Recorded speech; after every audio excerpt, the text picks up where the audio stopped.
in Rocky, but it's like, but he's got a heart of gold, that kid, and it's like, there is no like fantasy.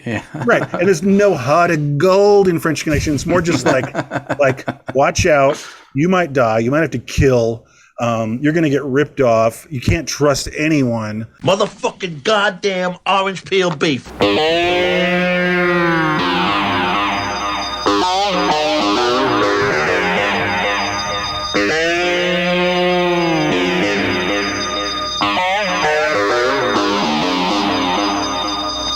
All right, everybody. Welcome back to One Fucking Hour, episode 23. This is Evan Husney, joined, of course, with my two dudes here, Tom Fitzgerald. Tom, how's it going? Not too bad. And despite all rumors, One Fucking Hour is not dead. We've just had life got in the way a little bit, but we're back, baby. We're back, baby. We are. And back with Marcus Herring as well. What's up, Marcus? What's up, guys? It's fun to be here. Happy to be here today. Yeah. We did have a little bit of some scheduling mishaps, trying to align certain things. Sorry, our schedule's been a little sporadic the last few weeks, but we are back in the saddle, and we're here for a big one. And this, I should say, this was supposed to be last week's episode, which was going to be leading up to the Oscars for our Oscar Spectacular. And of course, we picked a Oscar sweeper, which is the 1971 film The French Connection, directed by William Friedkin, because it swept in its day. But whatever. This is a huge movie for us here, and one I think that we've referenced several times on other episodes. So super excited to finally get its full hour here, full fucking hour. So that's right. Yeah. Well, like you're saying, it's a cornerstone for us. I mean, yes, it won really big at the Oscars for 1971, but it's also just been sort of totemic for us it's like when we talk shorthand when we were starting this thing months ago, this is it. Like kind of all in accord, like a gem, a monster, highly influential for lots of other films that we really like, And but for me, I've been pondering its context in the Oscar, sense. Let me start that clock before you get there, because we are cheating. All right, so this fucking hour is on The French Connection. I'm going to start the clock. All right, everybody, and here we go. Let me just tell the people a little bit about this movie. I'm sure everybody's already seen it, knows it, at the back of their hand, but French Connection is the 1971 groundbreaking film, as I said, by William Friedkin. The story involves a $32 million shipment of heroin smuggled from Marseille, France, to New York City, hidden in a Lincoln Continental.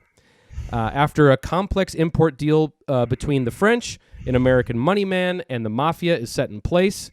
But Jimmy Poppy... Jimmy Poppy. Hey, you know Jimmy Poppy? But Jimmy Popeye Doyle, played by Gene Hackman, is a tough cop, man, with a shaky reputation who busts street junkies, and he needs a big win to keep his career together. So he randomly stumbles upon this mega heroin deal and pursues it with a single-minded ferocity, constantly teetering on the lines of morality. So there you have it, Tom. But it's almost like Moby Dick or something for him. Yeah. Or that he's Captain Ahab and the white whale. That white whale. And it'll kill him trying to get the that whale. But So anyway, I was saying a minute ago, this is the Oscar episode of One Fucking Hour. Hey. And we picked this, and I was just thinking okay, so it's 1971. It comes out. It wins in 72, and it really swept, like you were saying. I mean, tell me if I'm missing anything, but it's Best Picture, Best Director, Best Lead Actor. Best adapted screenplay and best editing. Yeah, it was. Right, exactly. Now, the joke about it, screenplay is that it was all improvised and like nothing on the screen was on any page, so but whatever, it's all good. Sure. But so what I'm thinking is it won like real big. It wasn't like it was a year that was all split up between other titles, like The Godfather won big, but then Cabaret won Best Picture, the following year. Right. For example. So I was just thinking where, the Best Picture, the Oscars, that's at least then, not so much anymore, but it was a very big deal. and it heralded, epochs, eras, trends of Hollywood and the movie going, audience. So, you watch this film and you're thinking like 2-3 years before, let's say 3, nothing even resembling this would have been maybe even made, nominated, win. And so I think one of the best ways I look at this is, just to get out of the Oscar thing for a second, is the story of New York City in film from about mid-60s to the early 70s.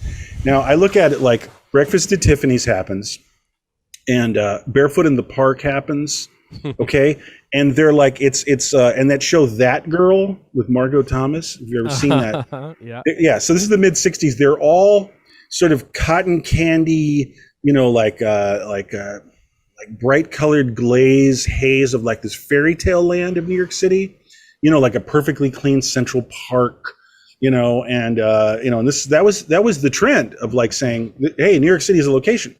And then Midnight Cowboy did come a year or two before French Connection. It was dirty, but it still had, and I love it. I think it's a great film. It won Best Picture, and that was really the very beginning of clearly changes happening to Hollywood, as evidenced by the Best Picture winner. But it was a dirty New York. But this film is just foul. It's just disgusting, and it looks like it smells, and it's actually closer. Yeah, and it's actually closer in its downbeat verite style of showing you the ugliest ways New York can be. It's almost like Andy Warhol's Trash. I was just thinking about that. Same, maybe a year or two. And so anyway, this is all very big and unprecedented. And I've been rewatching Mad Men, okay, as I want to do. And I just think of every cast member or a character looking at the Best Picture of the year. And like, what would Betty Draper think? Like, she'd walk out, Don Draper would love it. Peggy would love it. The younger people generally would love it. But like, a lot of people would just be so put off by this because there's nothing to hold on to. The soul of the film, like we were saying before, it's not heroic. There's no good guys or bad guys. Kind of everyone's a bad guy, Yeah. So even the tone of the film and the philosophy of the film, but just the look. I was rewatching it today, and it's just he focuses on ugliness, and not just ugliness of like ghettos, but like like fluorescent lit, because it's all shot on location, like ugly fluorescent lit parking garages, so. That kind of stuff's on my mind. And in the first 2 minutes of the movie, a guy gets shot in the fucking face. It's like, hello, and that's how we start off with this movie. And that's not something you'd see every day. But Marcus, what were you going to say? Oh, it's just like listening to Tom talk about New York City and Mad Men got me thinking about like, in that show, you see it's sort of the 60s and how New York sort of deteriorates, like, from that pretend magical era of the 60s. And then by the end, there's more police sirens and stuff. And my understanding of like, I wasn't around in New York at this time, but my understanding of history at this time is that like New York was like on the verge of bankruptcy, and they were like defaulting on loans and having to like the strong arm the teachers union into like, buying out bonds and stuff like that. And that, like, New York really was like it was in the national news, like, that they were going to default, and it was going to cause a huge economic destruction all over the country because of like just out of control New York, like, budgetary violence stuff. So and violence. Yeah. Oh, the horrible violence. Also just little things, because, I wasn't there either. I don't know what the hell's going on. But there was a garbage strike, or several. And well, actually, no, let me put a button on my little stupid New York City, like going through a little journey. There's, I forgot to mention, there's Midnight Cowboy, which I'm just saying, I think there's a lot of things going on in that film that are and aren't about the ugliness of New York City. But The Out of Towners, if you're familiar with that, Jack Lemmon and Sandy. Just the remake with Goldie Hawn. Oh, of course. We're gonna definitely do a 1 fucking hour. Yeah. Mwah, Yeah. The best that the '90s has to offer. No. Well, hear me out. So Out of Towners. See it if you haven't seen it. I like it quite a lot. It's Neil Simon, and so it's only 1970, and it's still kind of cotton candy world because it is a big pop film and everything. But like, they get mugged. There's political riots.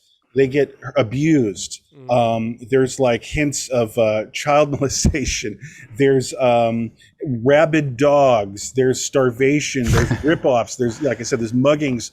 There's and a garbage strike. So all during the film, there's mountains of garbage in the rain. So that's only 1970. So what I'm saying is, it was unheard of, because let's just put it this way: maybe America's soul was, it loves California in the abstract sense of like the beautiful golden West and the future of America. But like New York was this gem, and it was this aspirational place. It was like the best that America could be, kind of, and like the, the industry, you know what I'm saying? So it's like just to see these cracks where this rot, it was developing. But then I'm telling you, I'd say French Connection and Joe, which was a lower budget, smaller independent film, but a hit.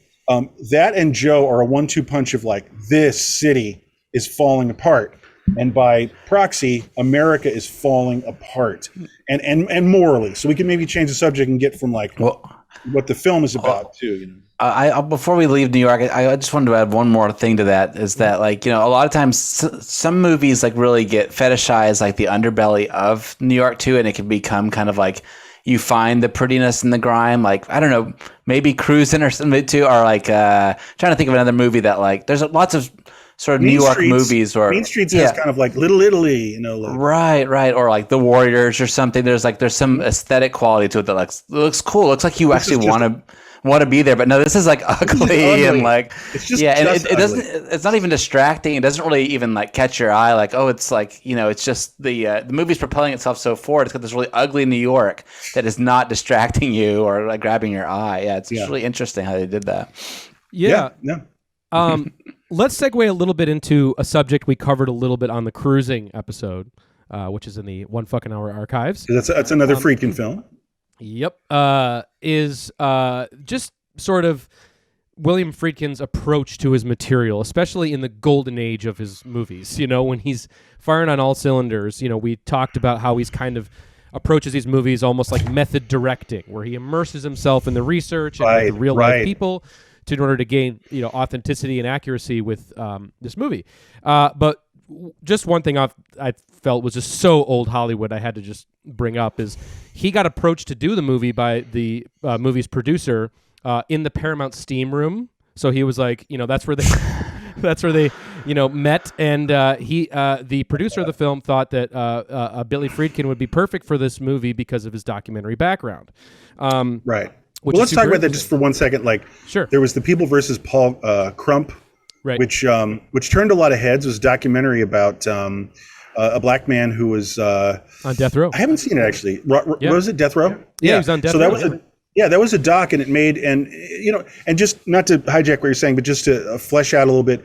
He was coming from a very weird place when he entered Hollywood. When he entered into the French Connection, he was half hired hand with strange pop films and half noted and respected, and it was in his soul to do like hard black and white gritty verite. And he made a choice with the French Connection about where he was going, because let's just put it this way: one of the films he made before French Connection was a musical comedy vehicle for Sonny and Cher called Good Times. That's nuts, guys. It is. That's nuts. It is. So anyway, so that's where he's at right there as he goes into 71. But let me say, for him, and kudos to him for realizing before embarking on this movie that he needed to really get a slice of life of what it was like in the underbelly of New York. And so he embeds with my old favorite guy, we talked about him a lot on the Cruising show, Randy Jurgensen, who's a real life detective who shows up in this movie and is, responsible for them getting away with. Is a cameo in it too? Yes, he plays like one of the police stations. He plays the guy at the car garage when they're dismantling the car, and my the guy's favorite waiting. Scene. Yeah, and the guy's waiting for the car. Great. You see him there. Herb, like, what are you doing to me here? Yeah, right, we'll watch that. We will. But anyway, so he embeds with Randy Jurgensen, my man. He also embeds with the real life cops that the real story is based on, Sonny Grosso and Edward Egan. And they would take William Friedkin around to these places, these bombed out heroin dens. He got a true view into the gritty underbelly, as I said, of New York City. But this is my favorite quote, just to give you a sense. This is what Randy Jurgensen said about Billy. He goes, Billy saw arrests. He saw seizures of drugs and money. Billy went with us to court. When we spoke to criminal informants, Billy was there. When Billy Friedkin was ready to make the French Connection about New York City detectives, Billy Friedkin was a New York City detective. Wow. You know, so that's what he really From one saw. of them, because, yeah. because he literally was there for shakedowns, everything. He was in the car rides. He put his time in for, I want to say almost a year. Like he put in some time, you know, on this. Yeah. And that really, you know, shows through obviously in the movie. He also talks about the documentary style, which we should segue into. You know, he was really influenced by that movie Z by Costa Gavras, which is a really cool movie, by the way. And he always picked up on that film, the idea of when you're shooting in a documentary style, it makes the audience, and this is kind of obvious to us now, but back then I'm sure it was more of a revelation, is you are seeing events as they're happening in real time rather than seeing something that has happened in the past, like most formal filmmaking kind of evokes, you know? There's this immediacy to it, right? Present and tense, there's like an immediacy. And Hollywood crime movies didn't really have that, you know? And I think the coolest thing about not like it's one thing just to have a handheld camera and to say, oh, we're doing doc style, you know? But the way that he approached actually pulling it off, and I want to throw it to you guys here because this is just fucking amazing, is he would rehearse the camera crews separate from the actors. So the actors had no idea what the camera like blocking was going to be, and vice versa. So it was literally all about, which is genius. It's all about the cameras finding the action and without actually rehearsing it. And you can see that. In certain moments, like like right up top after the hit in France when you first enter the New York City part of the film. When Gene Hackman, Papa O'Doyle is Santa Claus, they're kind of casing these guys across the street. It really feels like the camera is looking for the point of action or the subject, like it's great, it's so cool. But and we have such a brilliant, we have a bit of the chase of that. Show a clip in a minute, but just one thing, and I'll shut up. It just caught my attention as you were describing this all. I've never really thought about this because again, none of us are from that time. Which I wish there was a pill that was invented sometimes where like you could experience things for the first time that were also calloused and jaded about. But what I'm saying is. The film was revolutionary. We say like, oh, it's so verite, but no. I don't think audiences really even had seen or even knew any direct cinema, aka cinema verite, in any context. Like it wasn't like in Middle America, it wasn't like, oh, this is reminiscent of like the Maysles brothers or something, And so that was probably like implementing verite tropes. Was Martian to the average audience because they didn't even have any context of verite. They were like, what is happening? You know what I mean? Mm-hmm. So fascinating. Right. It's interesting. I think a lot of on the same token, like a lot of the sort of brilliant things about the movie could be like overlooked, I think, like in hindsight watching it again, because so many of its elements of style have been like, like just become like just filmmaking in general, and like, it's like, you just sort of like, I read a good quote. Someone said that you just absorb a film's today we absorb a film's authenticity rather than just see it outright, Mm-hmm. And so I think at that time, people, maybe they, I'm just imagining that the part of the reason it won so many Oscars is like the audiences back then were just like, they were really seeing all the attempts at realism and grittiness, and just in general, it was just such a revolutionary thing that is, I think, a little bit lost today, because it is just like a normal. So much has happened, so much has happened since French Connection. So it's lost some of that. I mean, you can sort of like, you can intellectually understand it, but like, I bet the visceral impact, like again, like Midnight Cowboy is awesome, and it has some. Doesn't really get that verite. Actually, the most verite Midnight Cowboy gets to me is the party. The Andy Warhol-esque party that our two buddies go to, but the rest of the film is it's pretty composed, and there's a lot of editing and like they're really setting their marks and like doing their dialogue. But this is this feels like what he tried to do was like, hey, let's take the viewer on a ride along like I did with these detectives. Exactly. Yeah, exactly. Yeah. And I think just on what you were saying, Marcus, it's like. That sort of signature, emblematic, gritty New York City feel, that sort of aesthetic, it feels like that's always been a part of movies. You know, like it's always No. there, but it's not. You know, Not and at it's this all. thing- I know. Right. but It's amazing. it's like we think about all these movies. You know, obviously Taxi Driver, Mean Streets, all these movies that would come later. Superfly. Superfly, right after. I think about Superfly a lot with French Connection. You know, Yeah, and that's what we said. Yeah. in let's our, watch a scene. Let's we watch will. a scene, maybe. Just it's very brief. Just the Santa Claus chase. Yeah. Just to give people an idea, this is the first Sure. big moment when they come to New York City. The first few minutes of the film. This is when you're being introduced to your lead characters. You know, it's brief. Unfortunately, the gods of YouTube have to have us kind of castrate off some of these great long pieces that Friedkin does. But this is just a snippet, a little. The Moyle grabbed this much for the YouTube gods of the great Santa Claus chase scene. Okay, here we go. Freeze! Jimmy, watch it. He's got a knife. I think of Mean Streets sometimes goes here, Hold him up. and definitely Superfly. You know, Definitely.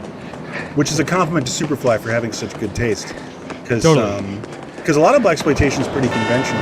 You kind of hit your mark and block it off and everything, but Superfly went for it. And you know what's great about this style? You can have a really low budget and make a great film, right? 100%. Yeah. Yeah. So I that was revolutionary. But to some people now, they're like, "What is it, Starsky and Hutch?" You know, like, right. It just got absorbed into filmmaking. Yeah. I guess, it seems like, I don't think it's as easy as just like turning on the camera either. I think when they're outside in the daytime, like, obviously they're not lighting it and stuff.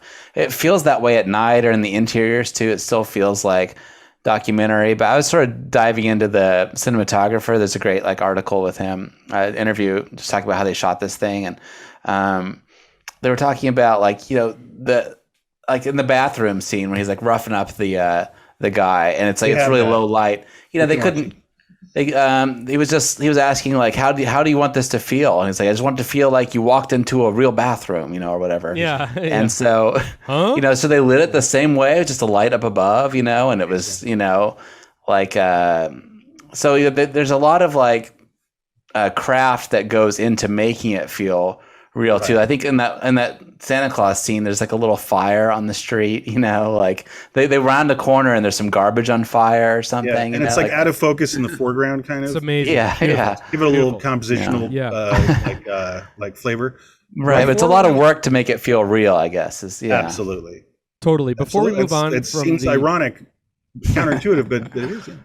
Sorry. Before we move on from the Santa Claus, or too far from the Santa Claus clip, I just want to say one thing about it, which is similar to Cruising. Also, in that infamous scene with the tall black man wearing the cowboy hat that slaps Al Pacino, and how that was a real police tactic ripped right from the procedure books. The Santa Claus routine is another one that actually happened with the real French Connection guys.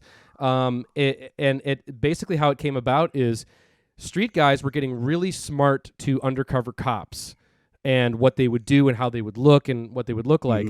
And so, of course, Eddie Egan, whose Papa Doyle is based on, at one point thought, well, no one would expect Santa Claus. No one would expect Santa Claus to be a cop. So that would happen a lot, where they on Christmas would pick up a lot of pushers on Christmas dressed up as fucking Santa Claus. Because they're hiding in plain sight. Yeah. Right. I read that too. He's sort of out there ringing the bell, and then when they would see someone do a deal, they would ring the bell twice, and then the other cops would come out to so the guys couldn't tell who was spotting them. Wow. Do we want to look at that bathroom bean footage? Yeah, just to refer back to what Marcus was saying, you heard from the cinematographer about how he lit this very scene. Oh, cool. Yeah, and then we could dovetail. Please go ahead. Sorry. I was just going to say, we can set it up here. This is a scene very early on in the film where Gene Hackman's character is roughing up a guy in a bar that we later find out is an informant of his. And it's such a beautifully played scene when we really get to... It's all a con in the sense of he has an arrangement with this guy, this street level guy who has the word on the street kind of huggy bear of Starsky and Hutch. And sorry, I'll stop with that. But he has his ear to the ground, So he has an informant. He pays him off, and he creates this whole Popeye and his partner, the Roy Scheider character. They come in blazing. And it looks like they're shaking down this whole bar in this black neighborhood. But the whole point of it is the scene we're about to watch right now. And you see how the exchange happens between the informant about how they can both look like they weren't just talking to each other in the bathroom. Keep up appearances, yeah. Here we go. Mm-hmm. There's been some talk. About what? Shipment. Coming in this week after. Everybody's gonna get well. Well, who's bringing it? Who knows? It's so dark. Where do you want it? Where do you want it? Oh, shit. This side. There you go. Allows the guy to come out of the bar with all of the people he check on knows. this address in the Bronx, Looking and if they don't know Popeye you, Doyle that's your fucked him ass. up. And it keeps people afraid of Popeye Doyle, right? Yep. So it does two things. Right. So what I was Is going to this say the is, origin of the "Where do you want it" trope I'm in movies? sure. I'm sure. Yeah. I'm certain, yeah. And it works so well. And I loved his line reading. It's like, where do you want it? So what I was going to say is, this is also a film that made a star. Gene Hackman was goofing around. He was, a secondary person in Bonnie and Clyde. He got some notice. He got a little notice here and there, but it made him a big star. He won the Oscar. And so big ups to Gene Hackman. I love Gene Hackman, and it's so great to see him. So that's what I'm saying. Like, you get this whole film and everything we've been talking about, and you just get this killer star-making performance by Mr. Gene fucking Hackman, But what we were talking about earlier, a little bit off the air, was it's an anecdote that I've heard where, help me out, Evan, here is, so Friedkin would find that Hackman was trying to act and create a characterization and to create a character, to like have some light behind the eyes, hint at backstory, some of the sources of his troubles, how he got to this place in his life. What is this place in Popeye Doyle's life? And Friedkin shut it all down, both through the performances and in the editing. He just got rid of everything that even resembled the development of a character on the part of Hackman. And all I'll say, lastly, and then shut up, is somehow Hackman does something, though, by being restricted, and he does create a world weariness, a melancholy that is very powerful, but it's sort of unarticulated in a conventional film sense. Well, I think from the sorry, just real quick. I think just on that note, I think Gene Hackman found it incredibly difficult to relate to that character, because it's based on Edward Egan. It's a real guy. He's a loudmouth. Racial slurs slipping out of his mouth every couple words. Yeah. He's a bad guy too. Yeah, but he's a bad guy for the good cause, which is debatable. And and he's also that kind of guy where, like, and just like the scene we just watched, by the way, one of his few characterizations here is like, if you really want to get the bad guys, you have to like lay down with the dogs and get fleas. You know what I mean? That kind of thing. You have to get in that world, and you have to cut corners, and you can't be like a fucking Boy Scout or like Serpico or something. You have to do whatever it takes to get the bad guys. So it makes you do not very nice things. And we should point out to our viewers that Edward Egan, the real Popeye Doyle, the guy this place is based on, is in the film too.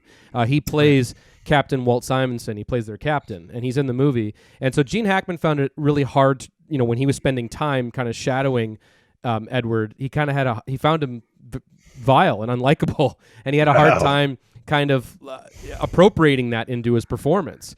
And Friedkin, who from a lot of accounts, even his own, was pretty unruly on this set, and like in most of his movies, pretty intense as a director, and was fierce and he wanted to get what he wanted, and in order to pull it out of Gene Hackman, he had to push him constantly, and he would like what? So he wasn't feeling like he was playing it intense enough, so he would just start lambasting him.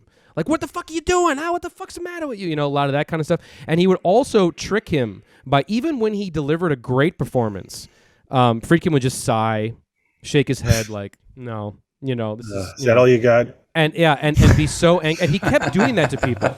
He kept pulling that trick to everyone on the set. Like, even when they did the first car chase, you know, when they filmed it the first time, the famous scene, the guy who was the stunt driver, who was supposed to, you know, this world-class stunt driver or whatever, the guy that was doing it, he basically, Friedkin wasn't that impressed. And he's like, is that all you got? Is that really all you got? You know, and then it was like, I'll be back tomorrow and we're going to fuck some shit up, you know? Right. And then they Mind really games. did it, you know? Mind games, yeah. Mind game Amazing. maestro, on this to get this thing done. But I'm sure it was taxing because Hackman almost quit several times. He almost quit, you know, actually right in that first opening scene we just watched. Santa Claus? He was pushed so far because of Holy shit. the weather and all this stuff and Friedkin. This sucks. And he's probably getting paid nothing because the film's budget was like nothing. And then he's nobody, so he couldn't command like a large, you know, fee. So he's probably getting like nothing. And Hackman probably thought it was a step down for him. Because again, I can't remember, but he was in Bonnie and Clyde. He had a bit of a career, you know what I mean? And he's like, he must have thought, this isn't even, you know, really, I have a feeling a lot of people thought, is this even going to come out? Like, this looks like a shambles, like a disaster, like almost like Star Wars, Marcus, you know? Like no one thought, we are making the biggest box office movie of the year and we're going to win 5 Oscars, all right, guys? And they're just like, no, this is garbage. It'll be on like the bottom of a triple bill, like with I Drink Your Blood. Sidebar, like, one of my favorite little tidbits is the attractive wife of Tony LaBianco, the mobster who owns the sort of like candy cigarette store. Yes, her name's Angie. Right? Angie, yeah. But the actress, right. So she's flirting. You see her flirting with Roy Scheider and stuff like that, and she's implicit or complicit in the you know, all the wrongdoing with her mob husband. No, guess what other film she was in that year? This shows you the strata of this film in a way. Her other big film of 1971 was I Drink Your Blood.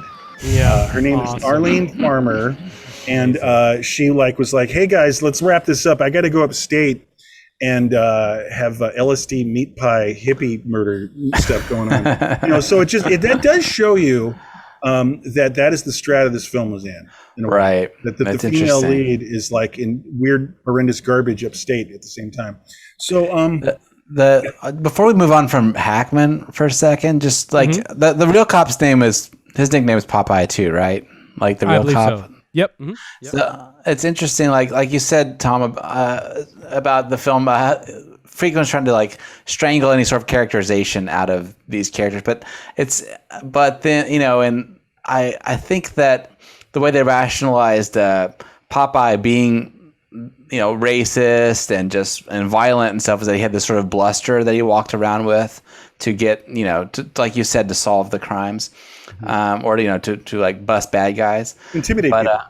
Right. Yes. He's playing a role. And I get perpetual bad cop. Yeah. Right. I feel like Hackman's like his charisma just comes through because even because whatever is there of the character is an alcoholic, is like a dirt kind of almost a dirty cop. He's not dirty cop, but he's like, you know, he shoots somebody in the back. You know, he's not a clean cop. He's dangerous. You know, he's you know, I mentioned he's this crazy raging alcoholic through the whole movie. He's got all these unlikable characteristics, and yet people love that character, you know, that they brought him back for a sequel. There was that weird attempt to make French Connection 2. Then there was a weird attempt to make a pilot, like a made for TV. It's going to be a TV series. There's a pilot with Ed O'Neill as Popeye Doyle. It's basically if you take away the Gene Hackman, he's basically just a hat and like an alcoholic racist, you know, pig cop, which isn't like normally someone who's people are drawn to. But I thought Hackman has just got so much charisma that comes through, and I think that's what makes people love, you know. Oh, that's a great point. I think. Well, you know who was going to play this part? I might be wrong, but I don't think I am. Was so we were talking about Joe earlier, the film Joe. Yeah, right. Starring Peter Boyle as Joe, the hard hat with like racist rants at the bar. Actually, that's where Archie Bunker came from. But anyway, Peter Boyle was, I'm pretty sure. No, he look was. this up. He was. Okay, he was in the running Yeah. to be Popeye Doyle, and he said, "Whoa, hold your horse," because he was a total peacenik. I mean, he was hanging out with the Fuck the Army crowd, Donald Sutherland and Jane Fonda. So like, he barely could like stomach doing the character of Joe in the film, and he was like, "I can't do a double decker on that one." 1-2 punch and do like another like risible kind of like right wing shithead. But I could see him doing it. But anyway, my point is to say what you're saying. I think he would have done a very different Popeye Doyle, and it would have been very much more alienating. And he's a great actor, and he would have just made it like I don't know, just because too good and all that. But like, and also just the way he looks and everything. But like Hackman's like cute, like he carries himself kind of cute. He's like he's like. He's a very charming person, and he's one of those actors who's kind of always doing the same thing. Like he doesn't embody characters. Like when you see a Gene Hackman film, he's like, yeah, Gene Hackman's over here now doing this, Right, Lex Luthor and Popeye Doyle, right. Yeah, I don't know about Lex Luthor, but I mean his other films of note, and that's a compliment to him. So what I'm saying is that he has a charm. So I hear what you're saying, and I agree with you. And I think, I was going to say we have a supportive moment. Again, a 30-second, Moyle cut moment of this great film. I just wanted to show it just to give some relief to some understanding of what we're saying. This is Evan, the his morning. This is his morning. It's a great moment. This is let's just watch it. I don't even need to say anything. Just real quick, Yeah, of course. then I just want to tag in on what Marcus was saying really quick about how he entered the zeitgeist, if you will. You have to mention he's the inspiration for Popeye's Chicken, man. I mean, that's what they named Popeye's Chicken after. Yes. What? Where'd you hear that? Go on the Popeye's Chicken. Nope. Popeyes.com. Popeyes.com, everybody. Log on. Click on I've been our on there story. in a while. Okay. Click on our story, and it says, Get the fuck out of here. Popeyes after. Well, it Popeye explains a lot. Yeah. So anyway, I got a It thought does, about yeah. that. That does explain why Popeye is the Sailor Man is not like on their logo. Because I was always wondered that myself. Same here. But why is he called Popeye? No, but let's just get back to Hackman. Let's kind of put a button on Hackman because I love this moment in the film, and it's self-explanatory. But basically, this is how he greets the dawn. This is him at like 7 a.m. Typical. It's like on Tuesday. Oh, I got something I want to put on after this, but here we go. Fine, yeah. So like this is him greeting the dawn. Shitty bar in like Queens. Ugly New Great York, shot. like we were talking earlier. It's cold. This movie looks so the movie cold. I feel cold watching it. But anyway, this is like, how he lives his life, and he's like, hey, she's kind of cute. Like this like 20-year-old like hippie girl on a bicycle. And what happens after this little moment here is we never find out how, but they basically wind up hooking up in the sack at his horrible apartment. And that's the other little thing I wanted to mention is Popeye Doyle in the film. He lives in basically like a tenement, like a Long Island City tenement. You know what I mean? With like people who are on welfare, and it's this horrible like studio apartment. It's messy. It's a studio. The bed's in the main room. Fuck, dude. It's messy as fuck. Yeah, and like and you see him leaving that place in the beginning, in the moment that's before the or the thing that leads up to the big car chase. We have that too. We can look at that later. But just like I guess one thing I'll say is he's not living large. So like he maybe is a bad guy and he has bad points of view. But he's not a ripoff looking to get quick, make money fast, like all the French assholes in the film and all the mobster assholes in the film. He's fucking broke. So he's not using anything to advance himself. He's not a corrupt cop, who's got like a townhouse in New Jersey or something. Well, he's sort of in it for like the chase, right? Like he's in it for the hunt, basically, right? It's like, well, it's what it feels like because they go off. The way this whole thing kicks off is after whatever work, they go out for a drink, and he starts watching people in the club, and then the old instinct got that too. fires up, and he's like, let's go follow these guys. They've been at work all day, and it's like 3 a.m. and he's like, let's go back to work. Yeah. If I could put on if I can do like a 25-cent psycho analysis of him, he's a person, and like I was just saying, like he has no apartment, he has no relationships, he just sleeps with like random girls he meets in the street. He has no life. He has nothing. Nothing. And he has nothing. He's zero. And it's not because he's so dedicated to his work. It's more like he's dedicated to his work because he just doesn't have anything. This is all he's got. And it's defining his persona. He is a cop, and he's a good cop.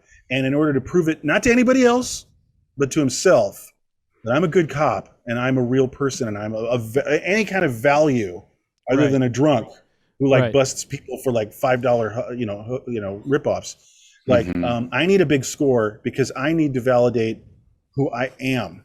Right. So in a weird way, it's profoundly a character study, but it's not done in any of the ways of, in the corny ways. What's some of those terms like the I had a dog part of a movie? Do you guys know what I'm talking about? Yeah. You guys know what I'm saying?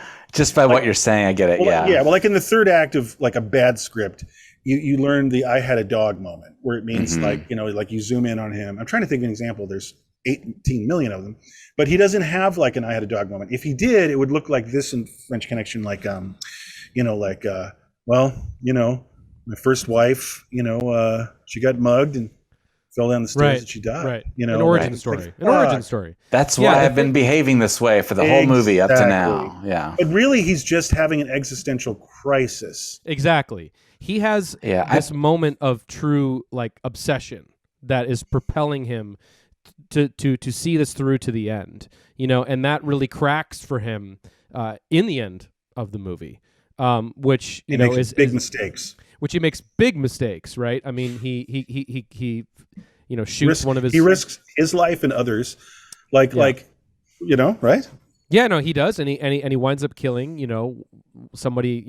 He winds up killing a cop at the end of the film, and but one thing which I think puts a bow on this whole portion that we're talking about here, because a lot more 20 minutes left on the clock we got to get to. Oh my god! But I know. But the thing is, go ahead. Is that in talking about Gene Hackman's character in this movie, I think it's a nice touch with this movie is the ending, and I mean the very end when he says that Frog One, who is the French guy, is back in that room. I know he's back there. We got to go get him, and he goes back there. The gunshot happens, of course, off screen, and that's it. And you don't know it's an ambiguous ending. Ambivalent, and of course, and of course, Friedkin talking about that ending, he's like, I don't know I'm not sure what it means, But he did say one thing about it that's really. Thank you. Yeah, more of that to come. And he says, I don't know what that's supposed to mean, but who knows? Maybe now he's shooting at shadows. Maybe he's shooting at shadows now. There you and go. I think that's a good. He's lost it.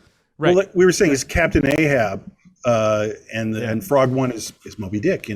So he's got a ton of problems, and he's trying to buy his way out of like all of his problems with one big ticket, which was I made a huge bust, and I'm of value, and that's what's driving him.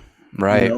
We almost hear a little bit like that he was responsible for a cop getting killed in the past, but it doesn't seem like it has any effect on him, and when he kills that cop, it has zero impact on him either. He's just like moving, like it almost like it didn't even happen, He didn't. Not at all. It's a messy world.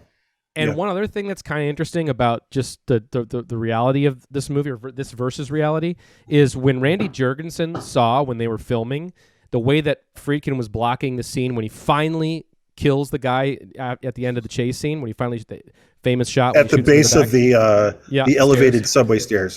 Yeah. Right. Yeah, exactly. When he finally shoots him, Randy's like, "No way, that can't happen. Unarmed guy. He's showing you both his hands. You shoot him in the back. That's murder. That's moida.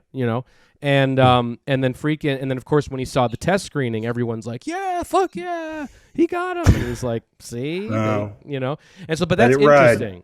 And I think this is a good yeah. I heard him say, like, I heard it that he was like, "Did that scene work for you, Randy?" Yeah, right. You know, right. like, that right, worked right. for you, Randy? Yeah, you like that? It's the movies, yeah. Yeah, but The crowd loves it. but it is a good segue really quick just into that this movie does explore one theme that a lot of 1971 films explore, which is just that moral gray area, the moral Just ambiguity thinking that too, yeah. of everything. And I think that, because you noted, Tom, that Pauline Kael had some negative words for this movie. If you want to run those down a little bit, I think that's kind of Well, we were talking earlier, and actually, the more I think about it, so Dirty Harry's from this time too. I think even the same year, right? And Pauline Kael, New York Times, reviewer, very influential. She really hated those films. She was a big liberal person, in a very reasonable way. And it was the 70s, and she thought that these films were part of battle lines, because here's another thing that we can't relate to in 2022 is these films had, especially, French Connection, let's just say, had a lot of heat because they had potentially the consequences in the streets, vigilante violence and whatnot, and the ending of progressive attitudes towards people of color and people in the city who are like stuck in this, desperate position and maybe don't even want to commit crimes, but they're considered like evil in, and they're painted in the darkest light, like hippies, the way they're depicted in Dirty Harry, is like, oh, they're all child fuckers and, mama murderers.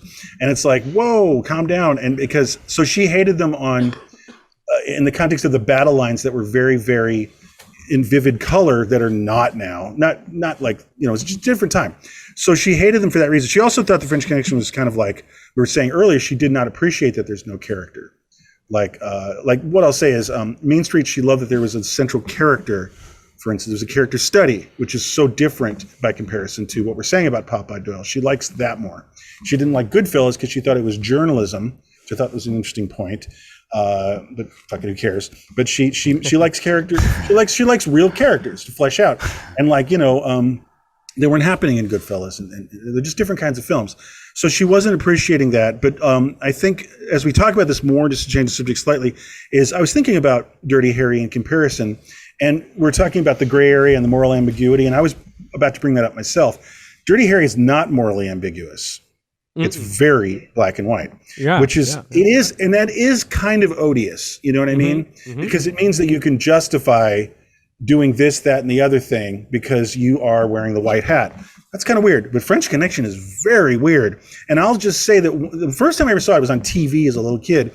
And what really stuck with me was the very end of the film, it says like 6 months later, all the heroin that the police seized was stolen or lost. Right. And I remember, and even as a little kid, I went, wow, boy, is this film cynical. You know what I mean? And this, I think, even outside of moral ambiguity, this is just such a cynical film where it's like, humans are bad. We fucked up. There's no redemption. There aren't heroes. There aren't white hat guys. Why are we even talking about that? This is what the world is.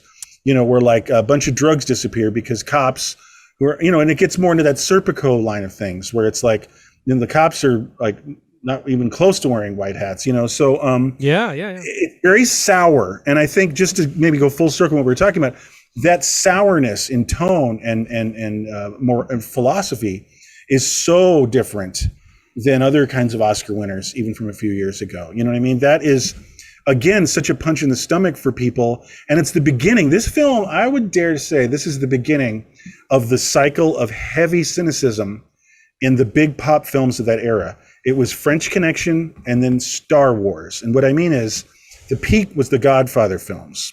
Okay. Like people, not only did these films exist, but they had an audience. They were being heard. That frame of mind, that attitude, and people call it like the Watergate frame of mind, which, French Connection precedes that, but it's part of that. And that means, and it's something, again, we can't relate to because all of us are so cynical to the core in 2022.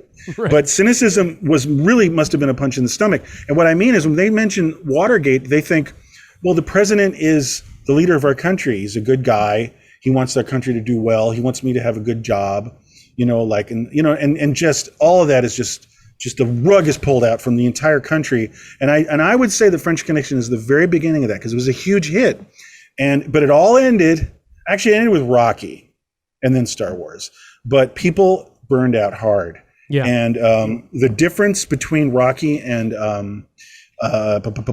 French Connection is huge because, Philadelphia is very ugly and harsh and grim and urban in Rocky, but it's like, but he's got a heart of gold, that kid, and it's like, there is no like fantasy. Right. And there's no heart of gold in French Connection. It's more just like, watch out. You might die. You might have to kill. You're going to get ripped off. You can't trust anyone. Wow. And you can't trust anyone on the highest strata of the rich assholes from France to the lowest guys in the shitty bar. Yeah. To maybe even the cops you work with. And all this death and destruction for no purpose, right? I know. Yeah. Because they all get away. They all get away. all get away. When we see the ending titles. But Friedkin does say in his memoir, and I want to segue into his memoir if I can for a second here. Okay, yeah. But he does say in his memoir, it's a great read, by the way, the Friedkin Connection. Yeah. Definitely recommend it. It's really entertaining. What the audiobook? Oh, there is one. It's on Cinemageddon. Does he read it? Yes, of course. Does he read it? Okay. Yes. Yeah, So- I know, of course. Yeah. Click. So click download. Amazon. But anyway, he does talk about this movie. I don't know if he was thinking about it at the time, or if he was thinking about it, like reflecting back on the movie. But he did talk about that this movie is about the thin line between the police and criminality. That there is a very gray area between the two. So that's where I would disagree with, Miss Pauline Kael in that, because I do think that it is at least trying to show that in this movie, where films like Death Wish and the other one, the Clint Eastwood one. Dirty Harry. Thank you. Definitely fallen more into that category. But if I may, with the memoir, real quick, just as we're staring down about sub 12 minutes. So in the memoir, there's a lot of behind-the-scenes stories, and I won't bore everybody to death with all of them, but there's one that's just so emblematic of the renegade filmmaking that went into this, and that sort of lightning in a bottle sort of attitude, in order to pull this fucking movie off, especially on the budget. Let me right? guess. So It's all stolen shots, pretty much, right? most of it is. But there That's was what I've one. heard. There's one Okay. shot that they couldn't steal. Okay, and that's what I'm going to get into. So. When they did the traffic jam on the bridge, stolen. When they did the car chase scenes, stolen. They had Randy Jurgensen, who had a badge. He was a cop. So if they had any sort of problems with the police, he could kind of take care of it. But the one thing they actually needed permission for was the subway aspect of the chase scene, to be able to film on the subway platforms. Like that. That's the one thing. Oh, the elevated one, not the one where Yes. him and the French Right. guy. Yeah. Okay. Yeah, well, I'm sure that one too, but I think mainly the above Makes ground sense. subway, they really needed to get sign off. They couldn't steal that.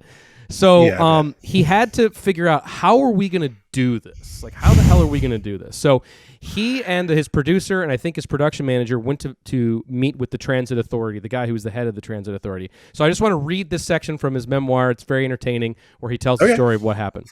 So I'm going to do my best here. All right. With me were D'Antoni, the producer, and Kenny Utt, our production manager.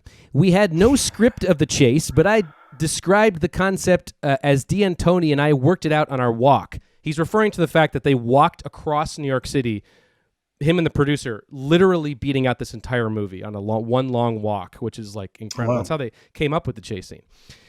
The Transit Authority guy listened with interest, occasionally nodding, sometimes frowning. When we finished, I asked him how fast the L train could go at top speed. About 50 miles an hour, he said. Great, that means a car going full speed could theoretically catch up to it. He nodded. I hope so. Or I suppose so. Then the producer jumped in. Is it possible we could use one of the two lines, either the Myrtle Avenue or the Coney Island? The transit guy smiled. Your idea is far-fetched. No one's ever jacked a train, and we don't want to give people ideas. What you're asking would be difficult. Damn difficult.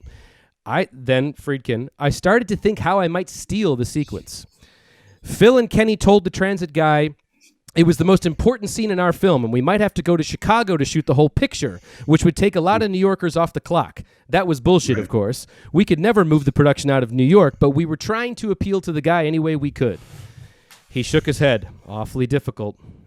It seemed hopeless. We thanked him and asked him if he let us shoot the subway cat and mouse between Popeye and Frog One. Frog One, yeah. Yep. So then the transit guy said, that could be arranged, he said. We didn't want to push our luck, though, any further, so we got up to leave. And as we got out the door, the transit guy said, "Just a minute." We turned back. I said it would be difficult, but not impossible. "What would it take?" the production manager asked. Without hesitation, the transit authority guy said, "If I let you shoot what you just described, I'd be in a world of trouble." And then, "What would it take?" And then the transit authority guy said, $40,000 and a one-way ticket to Jamaica. Why one way? Yeah, why one way? Because when your film comes out, I'll be fired. And that's what it took. We had a total budget of $1.5 million, and that was tight. But the producer understood. He approved the extra $40,000, and Kenny put it in a separate account so it could be paid under the table. When the film opened, the honcho was fired, and I hope he lived happily ever after in Jamaica.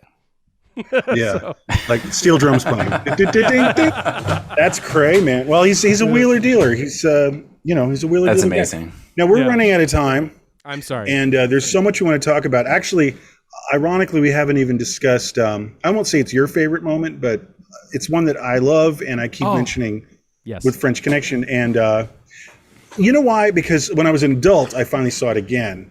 And I've kind of forgotten, like, is French Connection stupid? Like, what is this? And I went, and I was so blown away. I was a little high, and I was like, when I went inside my my cellular structure about how cool it was when they destroy the Lincoln Continental and segment it, and particleize it to look for the drugs, because they think that all the heroin has been shipped in a hidden compartment of the car. Let's and it's all the stuff we talk about, though. No music, fluorescent lit, ugly room, ugly guy, like mechanics working on it, but it's so beautifully filmed. The editing's great. Now the thing is, again, we had to moil it down for YouTube, and there's just a little bit of it, but it's a long, great scene that we all obviously are recommending to rewatch French Connection if you haven't in a while. But just that scene is a real favorite of mine, and I'm assuming it's yours too, I ripped guys. everything out of there except the rocker panels. Come on, Herb. What the hell is that? So they already dismantled the car, but fucking Herb didn't mention the rocker panels. And I love Herb. Let me guess. He's like a longtime West Village actor, right? No, he's actually just a mechanic. Right? So and then they find the fucking sacks of heroin. It's amazing. So I don't have anything to say except this whole segment of the film, it made me really fall in love with it, and it's so different. And it's almost like if you're doing this kind of filmmaking in this part of the movie, fuck having character development. It's just a different. There's a different intention. You know what I mean? Like, it's just a different thing, and it is related to a documentary, but it's not actually a documentary, Brilliant. So there's a nice little moment at the end of that delights too, because once they get the car completely stripped apart, the French guy's waiting for it, the French actor or whatever is waiting for it to get it out, and there's all this tension about, like, you're like in your head, you're like, how. Like they're not going to give him the car back, but somehow they do. They get it all back together for him. Because they really deconstruct it. It's sort of. I always think it's. I don't know why I think this, but the back of that Pink Floyd album cover, when they're displaying all their equipment in this kind of display. I don't know why I'm thinking the Pompeii display. Is that Umaguma or something? I think it's Umaguma, actually. I think it is. Yeah. It's like every single piece. Whatever. Who cares? I don't even know. I think that. But we're doing sort of a round robin here. Because can we talk about so much. Can we talk about the heroin guy? The heroin guy, the heroin testing. That was next. Go. Yeah. Go. That was next. Please. Go. Okay. Yeah. So I forgot the guy's name. Who cares? He is actually in Joe. I know. So the French drug dealers need to test the purity of the heroin to price it, right? So this is the second big appearance by the guy who was the shitty, creepy, hippie boyfriend in the beginning of Joe, if you're familiar with the film. He's dating Susan Sarandon. And it's the, well, I don't want to spoil it for you, but anyway, he's so gross, and like you see him selling like chiclets as if they were like uppers to like 12-year-old high school kids, and he's such a scumbag. He's like fucked up teeth. So skeezy. Yeah, he's so skeezy. He's so great, and he kind of reminds me of John Kay from Steppenwolf, whatever. You know, but he's so great. I wish he did more because this is the second big moment in film, and I can't. I tried to articulate this to you guys before. I don't know what it is. I can't break it down. I'll need like an hour to think about it. But something about this segment, the way it's filmed, the editing, it's all close-ups, the silence.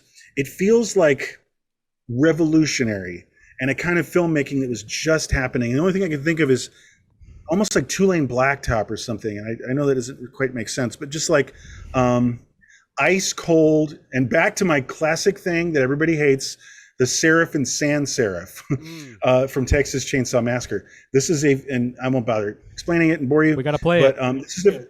I'm doing it right now. This is a very Seraph moment of 70s film. It's a very new way of filming. And here it is. He's testing the purity of the heroin. Look at these shots. And it's much longer than this. Again, we had to have our Moyle cut it down. One insight from the interview with the DP was that they were consciously made a decision not to bring the grittiness into this scene, that they thought that this should be all clean and pristine. I love that. And fascinating, because there you go, because it's a very fully realized like whole piece within the film that is otherwise kind of like filthy walls, you know, and like fluorescent. It's a and they did use real heroin for that as well too. Oh yeah, which, yeah. It's a fun little. I'm sounds sure like one of those print the legends. Kind of things, probably. But whatever. But they probably did. But because I think it had to turn. Go get me some heroin. I think it had to turn. It had to turn purple, or it had to turn color, and that's the only way they could get color. Anyway, that's just it's a very special scene, and a lot of it's driven by that incredible performance by that sleazoid hippie guy. So what else we got? And also to tie it to another Friedkin film too, it's like he always loves showing that process. You know, he loves showing the authentic process behind something. So it wouldn't surprise me if they use real heroin, because he showed, hey, here's how to counterfeit fucking money. I would be surprised. Well, it's like here's how to counterfeit money in fucking To Live and Die in L.A., which he shows. And got in trouble with. Yeah, so I mean, he loves showing that real ass process. Yeah. Yeah. For sure. And you know what? That actor maybe knew how to like test drugs. You know what I mean? Let's do one quick. Right. Yeah. Let's just do this. We got to power through this. One sec. There's so much. We have 1 minute left. Let's talk about the amazing sniper scene. Well, there you go. I could bloviate on this too, but just not many people are aware of and have watched much the very beginning, which is what this is, the very beginning of the epic chase scene. And here he is walking out of his shitty like tenement apartment in like Long Island City or whatever, or Astoria, and look at that. And it's so cold, guys. That's dead of winter. And then there's a horrible act of violence. So scary. A lot of violence. Yeah. It's a sniper, and he's barely getting through this behind a skinny tree. It's cold again. And it's freezing. No, it might be the coldest film ever. Oh, there's other stuff. We're out of time. It's just when they're casing the French guys eating all the food, and they're freezing and eating like cold slices of pizza while the French guys are like dabbling in fancy desserts. The dichotomy of it. Brilliant. Totally. I love this film. I guess and how much fun the cat and mouse moment is too at the subway. It's just like how many steps in and out. It's so brilliant fun filmmaking. to watch. Yeah. The editing, the composition. Well, and it ends with the French guy waving like toodaloo. I'm on this train and you're not. And the callback at the end. So we got to say toodaloo. What a film! It's absurd to try to fit 9 pounds of French Connection love into a 1 hour sack. All right, everybody, that was one fucking hour on the French Connection, our big ass fastest hour I've ever had on the show. Know, serious, for real. That was our fucking Oscar spectacular, everybody. Now that the clock's off, how about that Oscars, guys? The other night. Yeah. I'm already over it. I don't know. I watched it and it was it just sucked. It's just like they're trying so hard, and like public attention's just slipping through Hollywood's fingers for stuff like this, like for all kinds of reasons. And I think they're putting all their hopes on like virtue signaling, and it's just not going to work. And it didn't work. This is the second lowest rated Oscars after last year. So and then the slap heard around the world, whatever. Oh, the slap, obviously insane, but it was shocking because I thought it was a bit, because I watched it live and I was like, what are they doing? Some stupid bit. And it's like, I did think like, oh, he did like a wrestling move, Will Smith, and he stomped and like hit his chest. Like he went like this, you know, like he made a noise on his self, because I guess he's mic'd, and he, you know, and you know, I thought it was a total bit until there was 45 seconds of silence. I know. And then when the silence capped off, it was still silent. Yeah. And it was a man. Everyone silently was staring at a man on a stage who was silent. And I was like, something bad happened. You can't plan that. You can't plan. That's like for all the conspiracy truthers out there on the slap, which is insane. Oh, but, no way. I know, but that is to you wouldn't go that far to really mimic what it's like when you have to edit out live television. And man, I don't think he would take that much heat for a bit either. You know, he wouldn't take that much post game. Not a bit. It's just not a bit. He wants to be loved. Yeah. Anyone only thought it maybe was a bit in the first 15 seconds, because it's just like, what is this? You know? Yeah. Mm-hmm. But also when he starts, you know, dropping F-bombs, screaming twice, it's just like, and he's, you know, he's a shithead. He's a fucking Scientologist and overrated. He's a fucking Fresh Prince. Give me a break. Like to me, he is broken inside. Something's very wrong. Something about his marriage. He's really broken. Something weird there. He always says he's not a Scientologist, you know, but they definitely have all kinds of like interesting religious things going on with like their work and the messaging that they put out. And I was just going to say that I think that him playing that character, I didn't see the film, but him playing, you know, the Williams sisters, you know, dad and everything, I think that role in his own mind gave him some sense of legitimacy, you know, to him and his career. And I think that for whatever reason, it's cracked him, you know, to where, you know, he feels like he's now at this we're all living in Will Smith world. And that's kind of been evident watching him doing interviews and talking about the movie. Yeah, that's true. He's leading a huge up ego. to this point. The huge ego is fed by him being right. popular, you know. Right, but it's that, like that was his night. Control, that was his night. He knew he'd win, you know. But I just want to say, he's also getting like cucked by his wife, you know. So which I think is what it feels like. Well, they have an open relationship. Yeah, I think that I read a dime store psychoanalysis of it, and it's he's very kind of back to Popeye Doyle. His identification as a man is probably reflected on his relationship with her, and so everything's on the knife's edge about like approval and disapproval with her, and basically how she sees him through her eyes.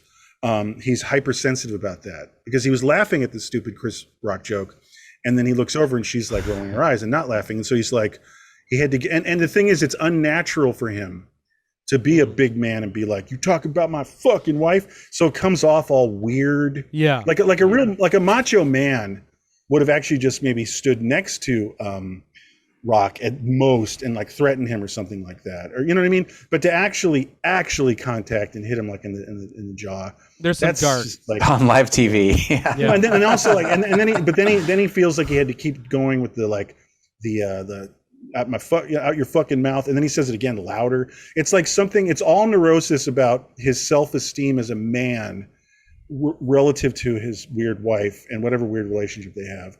And he's so not naturally like a tough guy that he does that thing that some guys do when they're not tough guys, and they're like pumping it up, and it just comes off just weird. Like, what did you just do? Yeah. It's so weird now, like, what did you do? Right. That's the wild thing about it. He doesn't know what he's doing. It's not in that setting that you would do that, you know, and like, and then just the huge repercussions afterwards that overshadows the movie now, and like overshadows the image that you've been crafting for like 40 years, you know. I know. No, it's never. It'll be the one of the two things that makes him famous. It is one of the crazier things. Let's.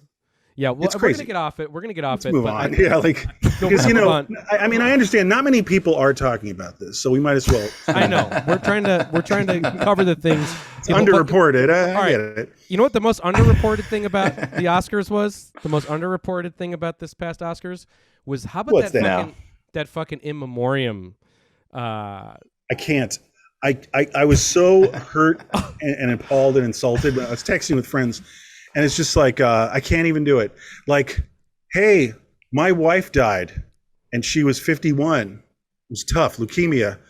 Oh, but you know what? They're playing the Golden Girls theme when they show her fucking face. yeah. Like, are you kidding me? I know. That's so Dude, insensitive. And It's how it's unreal. all this upbeat, like, spirit in the Gospel. sky. We're all gonna die, you know? Yeah. And everyone. And there's like a lot of people who like 48 and stuff. who I died. know. Like, even if it was all 85-year-olds, okay, that still sucks. But it's just like, these Yeah. are like raw wounds. These are within 12 months.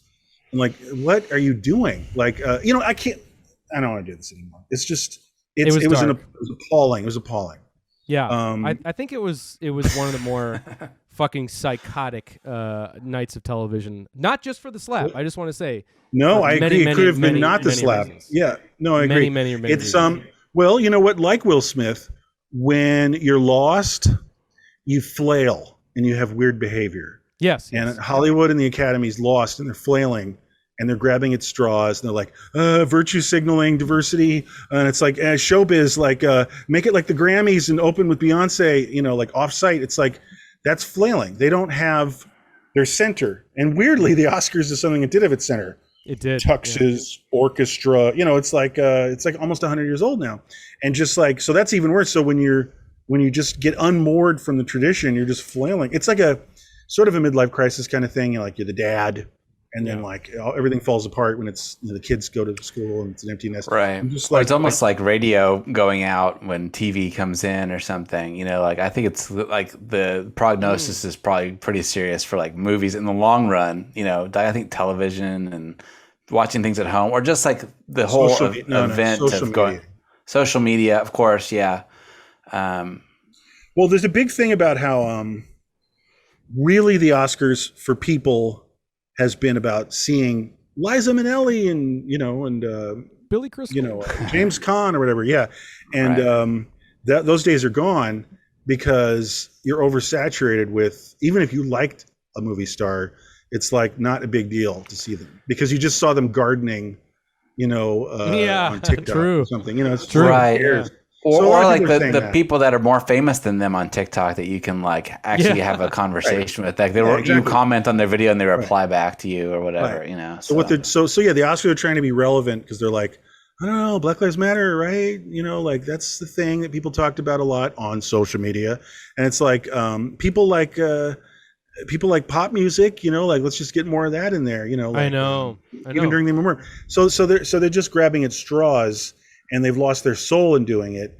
And the punchline, wasn't surprised, second lowest ratings in history, and the lowest were last year. So it's not like it even helped ever, any of it.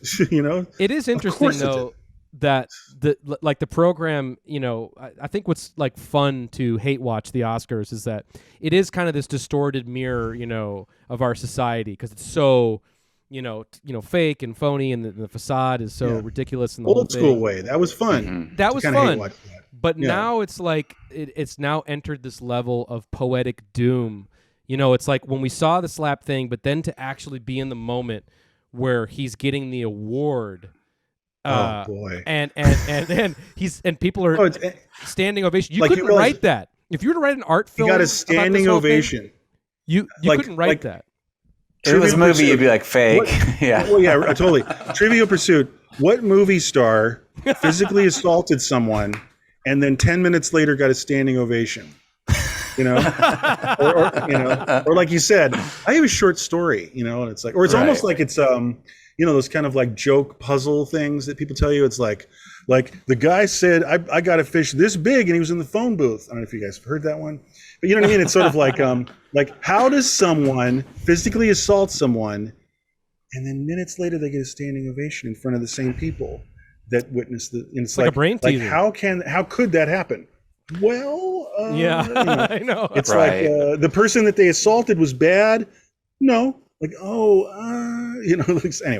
fuck the Oscars, fuck Will Smith, fuck everybody, Chris Rock. 1 fucking hour. I do.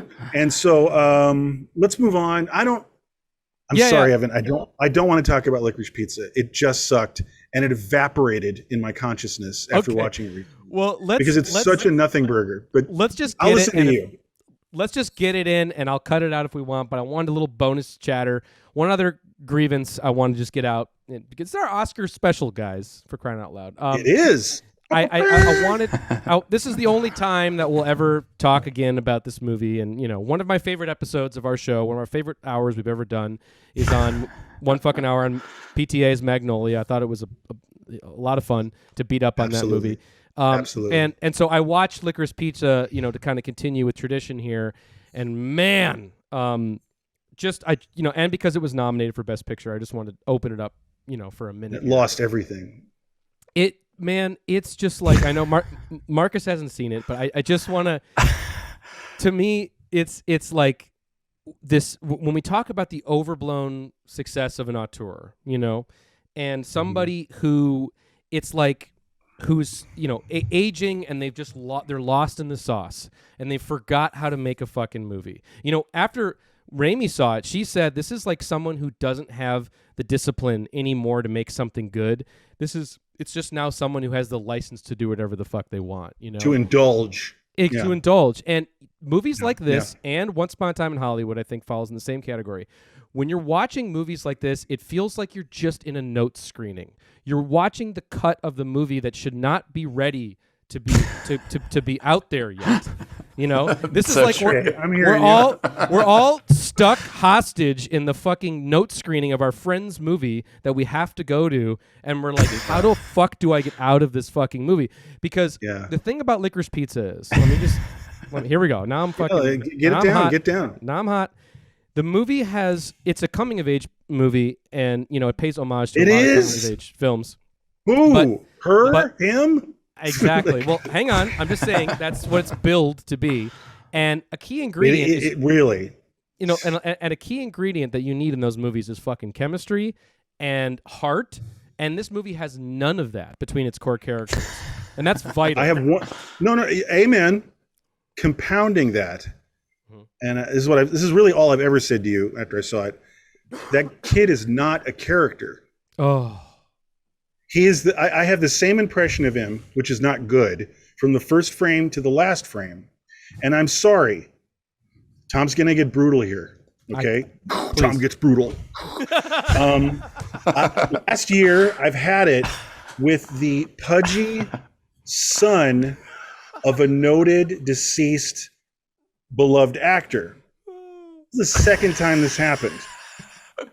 You're talking about The Sopranos. Yeah, Gandolfini's son was the void in the center of that awful TV, prequel of The Sopranos on HBO. It ruined The Sopranos for me. I was watching it on repeat for years. It wasn't the only problem. I don't know if I want to watch it again. But he all I'm saying is, it's a very simple thing. It's like the most grotesque version of nepotism. It's like, well, we love your dad. Stand here and say these words. It's like, that's not, you need an actor and stuff. And then the same thing more or less happened because the pudgy person in this film, that's the void in the center of the film. He also is not much of he's not a character either, but he's, Philip Seymour Hoffman's son. And I just watched Philip Seymour Hoffman in something recently, and I really enjoyed it. I was like, God damn, he was good. Fuck, what was the movie? Who cares? Patch Adams?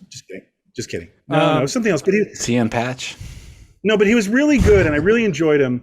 And I was like, God, that guy can act up a storm, and his son can't. And it's like, why are you doing this to all of us? Why are you doing this to your movie? It's like, that guy can't act, but compounding it was that PTA did not give him a character. Again, I'll say this again. I felt the same way from the first frame of seeing that stupid character to the last frame. And the thing I felt is nothing. And he's not a good actor, but there's no character, there's no development. And he actually seems like kind of a douchebag, but it's not like there's not a heat to it. It's not like he's trying to find himself. He's young, he's making mistakes. He's just kind of like a greedy dick who's like, hey, I can make some money, wheeling and dealing this way. And it's like, he's totally he's so false me. and he's false. He's He's insincere and he's not funny at all. So painfully unfunny. Whoa. But the thing is that you don't buy it for 1 second that there was any spark or anything sincere between the two main characters in the movie. And the movie is actually supposed to be from his point of view, but yet the movie becomes about the female lead. I know, that's what I'm saying. It is? Who said that's that? That's what I think he's lost in the sauce, man. Yeah, I know. I You know what I'm hear you. saying? Okay. And It stands to reason, but when you are not successful in that, like when you're unsuccessful in that, it creates that feeling of being waterboarded, which is like what the other movie he did. What's the other one that I hate? Punch Drunk Love. No, all of them. well, yeah, no, but like the one that's even worse than this. Punch Drunk Love. Joaquin Phoenix. Oh shit, The Master. No. Next one. What? Keep going. I Drink Your Milkshake movie. Oh, Yes. No, that's. No, it is. Oh, okay. No. Wait, with Joaquin God. Phoenix? Yeah, come on. It's There will be blood. the He's not the in that. Panakeko, the Panakeko. the other one where he Oh, makes fun of Inherent Asian people. Vice. Inherent Vice, yes. Jesus Christ. Shit, I saw the world premiere of that. Sorry, Inherent Oh. Vice is. We got to is- do all these, by the way. I know, we really do. He's right. Summer of PTA. Yeah. He's right, man. But so what he's saying? So, I'm just saying yeah. that Inherent Vice. That, is, but, is- you know, that was based on a real writer's work, though. At least Thomas Pynchon, for whatever it's worth. I'm just But it was saying. badly done. Yeah, and then God. Okay, last two things, and then we got to get out of here. Let's get out of here. The fucking Benny Softy shit is when that movie dies. You know, You mean the fifth act where Yeah. I thought, wait, this movie's not over? Yes. like now we're having this whole interlude that goes nowhere. And When yes, Safdie Brothers shows up. yeah, you're forced to look at one of the Safdie brothers' face in these big fat close-ups. Brutal. It's supposed to be And behind it the goes scene, nowhere. behind the Everything, camera. everything goes nowhere. everything Yeah. goes all roads. I don't go want to talk nowhere. about this anymore. It's just not good. You know, Okay, it's just not anything. I know it's So, not anything. It's not anything. All right, let's wrap it everybody. up. Let's do our due diligence here. Yep. And Let's let us talk about next week's film. We're getting back to a real schedule here, everybody. Yeah. Again, we apologize. every Saturday, Boom, boom, boom, boom. We're sorry for the life got hiccups. in the way. A couple life moments, but we're back. We're doing it. We're doing it strong, and we're coming in next week with a film I'm very excited to talk about. I think it's been a while since this movie really has been discussed. I'm sure at least for a fucking hour. So I think it's going to be interesting. I know you guys are big on this one too. So next week, everybody, get ready, get your pre-watch in. We are doing 1 fucking hour on Garden State.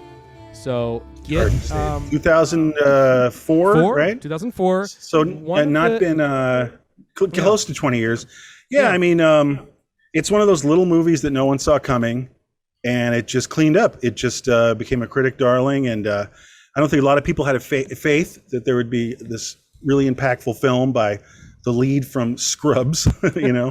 But the guy mustered up an indie darling, and we're going to talk about the film and its cultural impact in mid 2000s indie film. Manic Pixie Dream Girl Paradise. Right. And one of the emblematic movies of that period, you know, that mid 2000s Absolutely. in the pocket indie, you know, film festival, you know, darling film. So I'm really excited to just get back to it and to do that. So everybody get your watch in for Garden State, and we Garden will State's see you- coming up. Yep. So everybody get that watch in, and we will see you next week on 1 fucking hour. But first, don't forget your moment of Zen. All right, everybody. We will see you next week. Have a good rest of your. Thanks have a for great tuning rest of your in. day. Yep, we went long, Cheers. but we gave you a little bonus, okay, for being so long. Bye. Okay, everybody. Bonus. Bye. Bonus. Peace. That great original New Orleans flavor. Served with golden French fries or tasty Cajun rice. Add some crunchy Popeyes onion rings. They're sliced, spiced, and fried just right. Fresh, homemade. Love it. Chicken from Popeyes. That's that chicken from Popeyes. That's that chicken. Motherfucking goddamn orange peel beef.